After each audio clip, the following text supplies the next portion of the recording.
Hello again. We are back for episode 8. This is EdgeMate. I am your host, Chad Cook. And real quick, EdgeMate is basically the point of the podcast is to talk about other businesses and entrepreneurs and salespeople and business leaders, and find out what their edge in the marketplace is, how they differentiate themselves from their competitors. And as a partner at Bridgepointe, we help companies get closer to the edge with our technology services. We help them get closer to their customers, their data, and their employees. But enough about me. Today we have a very special guest, one of my best friends of all time. I call him AK. There's a big faction of the world out there that calls him Jesse. Maybe we'll get into that later. Another fun fact, we're both from Indiana. We're both Hoosiers, and somehow we found our way here in California because people born in Indiana, they just don't leave the state for some reason. So it's miraculous that we're here having this podcast in the sunny California at this time. But let me pass the microphone over to you. Homeboy, what's up? How you doing? Let's get started. Anytime you want to call me your best friend, I'm gonna take it. So yes, I'm C $signs best friend. We've proclaimed it, maybe over drinks a couple times, but hey, usually. I felt it was real. So hey man, super glad to be here. Thanks for the time. So Adrian Keller's my name. Adrian Jesse Keller is my full name. Jesse's where he's getting that word. I kind of shelved or sunsetted the Jesse part, but the acronym that I go by is AK or AK-47. So that's kind of the nomenclature of my name here. I'm the channel sales director for Digital Realty, and super cool to be here because I have a lot of, I think, points that we can bring up in terms of buzzwords like digital transformation or differentiators. Yeah, there's definitely a lot of synergies between our company and we have a long-standing relationship, obviously, but today is about how you not less about Bridgepointe, but more about your company and how you guys differentiate yourself against your competitors. And I've got a couple segments coming up that will help allow you to do that. The first segment coming up is our SWOT analysis segment. Nice. Getting back to AK-47, there was a basketball player back in the day that kind of vanquished the Warriors from the playoffs, and he liked to SWAT block shots. So that's apropos. And then coming up after that, we have an icebreaker stage, and then to close it out, we have our tarot cards scenario where we're going to pick a tarot card. And all will be revealed, all mysteries of the arcane. Spoiler alert on that, I think I always pull the most dangerous card of the deck. I think I pulled death one time, and this time it has me in despair, or a card in despair. We'll hold that for later. Don't worry, you will be fine. You'll be alive tomorrow. No, it was last time. I pulled death, I'm still here. Well, good. Well, let's just jump into it. We'll start with the SWOT.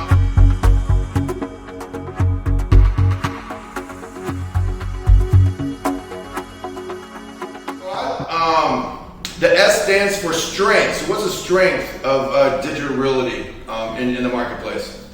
Well, there's so many. We're jumping around. Actually, what's funny is I do a SWOT analysis every time I do my QBRs. So I have. That's awesome. If we were able to do visual representation, I could have showed you. For all those out there, yeah. QBR stands for quarterly business review. Oh, quarterly business reviews. Yeah. What does an EBR stand for? Executive business review? Yes. EBR is every buddy rules. I'll take it. Yeah. Digital Realty is, I'm really proud of here. We're at the top of the food chain, the largest in the world. So if you were to take the roadmap of what we're building, that would make us the third largest in the world, but just in terms of all the buildings we own, 350 plus, data center assets internationally, by and large, largest in the world. We're everybody's landlord, and we're either number one or number two most interconnected carrier hotel in each market. Yeah. The whole concept is this future-proofing the investment.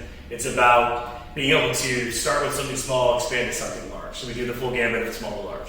So when you're doing a SWOT analysis, and the strength really here is that capacity. It's being able to help a customer through any size of application they're trying to accomplish. And what I've been seeing is that the landscape of the world has changed quite a bit. Deal sizes are getting crazy big. AI is an arms race. It really is an arms race. And so there's basically an arms race of the hyperscalers trying to grab up any tiny bit of capacity that's remaining, almost hostily through everybody. And there's this NVIDIA, like chipset, the GPU, it's going. And Apple, Microsoft, all the natural Google, all these hyperscalers, they're just staking on whatever they can. Everybody's trying to build a cloud. So it's the biggest strength really when I'm ironing them out. There's a lot. And there's a couple weaknesses too. I'm not going to, of course, be an idiot here and expose anything that would, get me in trouble with the marketing, right? But we got 5 people that watch this show. I think you're fine. You drop a couple trade secrets, but yeah. Good point. So it really is. If you were to take one like strength, if you had to pick one, I swear to God, it would be financial stability right now. Can we agree that we're treading a lot? I wanted to say one thing. I want to back up for 1 second. Okay. Our friend group, we're all really proud of you. We are. You're one of the original, partners with Bridgepointe, like number 3 in the company. You've been there a long time. My point is, we're proud of you. You've weathered a lot of storms, like anyone that's stuck with something, and you've solved a lot of needs for customers. You've done some really good work for customers who will come back and do business with you again. Yeah. I've been in the industry since 1997. So a long time, just like you. We're older, established gentlemen, and telecom is my bread and butter. I've only left it a couple times. Through the course of this long career, I've seen some things that have come back a few times. Like, I think we can all remember 1998 was the dot bomb, we called it. That's when like the web vans of the world went out of business. Well, there was Y2K and then dot bomb. Yeah, there was dot bomb, then there's Y2K. Y2K was kind of like a low blip. That was a joke. 2001 is where we saw the CLEX go to business. That was when North Point Rhythms, Cape Covat became a penny stock, and then they later became private. New Edge Networks went insolvent. I was working for one of them. Yeah, right, you were. And then MCR Local. And then there was the whole Enron thing. They were actually a telecom too, if you remember. And so if you cast your memory on these points, I think it's becoming ever present. If I was to take one strength, it would be that financial stability, because we're the incumbent. Yeah, we're the 4 walls where everyone's there. So having the land ownership, the operational strength. There's a million other things I could tout about. Well, it's just like that. What's that movie about McDonald's? If you own the land, everything else can fall. I don't think they said that actually in the movie. If you own the land, everything's followed. But that became, like you said, you own and operate all the buildings, so that makes a lot of the other stuff facilitate much easier. Well, it gives you operational strength. It certainly gives you better margins. A lot of the competitors, like when you compare digital to so many others, the problem is margins. They're operating basically off of a home equity line of credit at a bad interest rate, and the procurement costs to get capital is getting impossible for everybody. Like, go try to refinance your house right now. It's toast. And so we're looking at maybe 4 bankruptcies that I know about right now, big ones. I'm not going to name drop them, but in the channel, I think it's important to understand that, especially for your customer base. So that's probably the number 1 strength right now. And so we spent a lot of time on the letter S, and with good reason. But we have to move on to the W, which stands for weakness. Yeah. We don't have to spend much time. Well, maybe there isn't as much content for the weakness side of the bracket, but we still need to get into that, Yeah, so weaknesses, there's always one of those. And I think what's important is to figure out how you're going to get through them. What's the game plan to kind of sell through it. And opposed to being in a dumpster fire where there is no way to sell through it, you're just doomed. I'm always really happy that the company I represent always has a game plan, and that is that whole land ownership perspective. We build really good data centers. So the biggest weakness is one that everyone has right now. So it's not unique to us, but that would be capacity. Yeah. So again, those hyperscalers are sweeping up the capacity, right? And then the AI is getting the rest of it. And then, how do you make sure that you have the singles and the doubles, the new logos that grow, the ones that are the most interested, the ones that drive the interconnection story. So you gotta earmark capacity for them. So the whole plan of attack is really, figuring out ways to get through the supply chain issues. So I think you remember, anybody that was good at their job, and you're one of the best in the industry, basically killed it during COVID-19. Am I wrong here? That happened, right? I'm still here. Yeah, I'm still here. Yeah. But you were busy. I remember talking to you. You were clubbing some deals. There was a lot going on, and I was talking to everybody, and that was kind of the same case. A lot of the existing billers, they grew because where the data sat shifted overnight, and there was a lot of unique applications trying to figure out what to do with that. All the end users, immediately went from the, corporate offices that they sat in, all at home. I remember my internet not even working. And so we clubbed down. I can sell you a connection. Yeah. Business grade at home, I know. I love that. I've had one before. The problem that we created for ourselves was that we were a victim of our own success. We sold a lot of massive deals, and then we had to figure out how to get capacity when there were things missing, like PDUs or just some ancillary portion to create data centers. Like there's that massive shell over in Silicon Valley that we've been working on for 3 years. Normally, we can build a data center in 9 months. So that's the weakness right now is figuring out how to get the next round of capacity. But we're getting there. Okay, all right. Opportunities. What do you see? You were talking about hyperscalers and artificial intelligence. What are the opportunities? Well, opportunities are endless. What I like to do is I like to focus on what the opportunities mean to the channel because I'm loyal to the channel. So the opportunity is that's good. You should speak.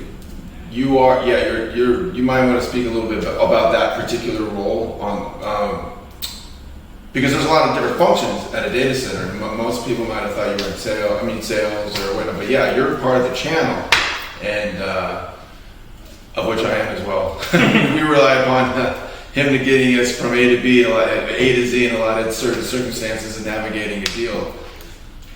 Yeah, so I think the opportunity is one that you're really good at, which is getting in front of customers and asking the questions. And I was telling you about a massive deal that I'm pretty close to closing, and it's the largest that We're I've not ever going to worked. jinx it. Yeah, we're not Not mine, by the way. I'm not going to give any specifics to physically jinx the deal. I hate that. Yeah. I'm superstitious, just as anyone that's been in sales for as long as I've been in. Totally. But it's crazy the deal sizes that are out there right now. So what I would say is the opportunity is to get at the head of the curve on AI. It's to go to various partner sites within entities that you already do business with. And I'll tell you one offline so that you can decide if you want to share here the open forum or not. That's the perk of having your own podcast. Right. You get inside links. I don't know. Yeah. You could drop it into your chat later if you want to share it. But there's partner pages that have a ton of opportunities, and it's really I would say the opportunity is just to focus entirely on AI moving forward. That's it.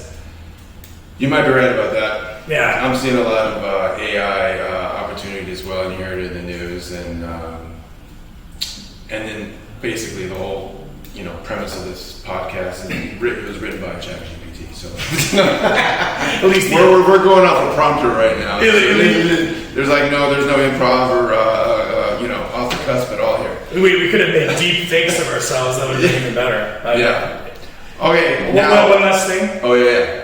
I would say that the opportunity really is to understand that every customer that you ever call, or that when you're talking about digital transformation, I didn't know if we were going to really specifically talk about that, but I think it's important to understand what digital transformation actually is. And what it is besides it being a buzzword, it's just making things actually work. It's dumbing down the conversation, but typically you're calling a customer and they have something that's broken. It's not working.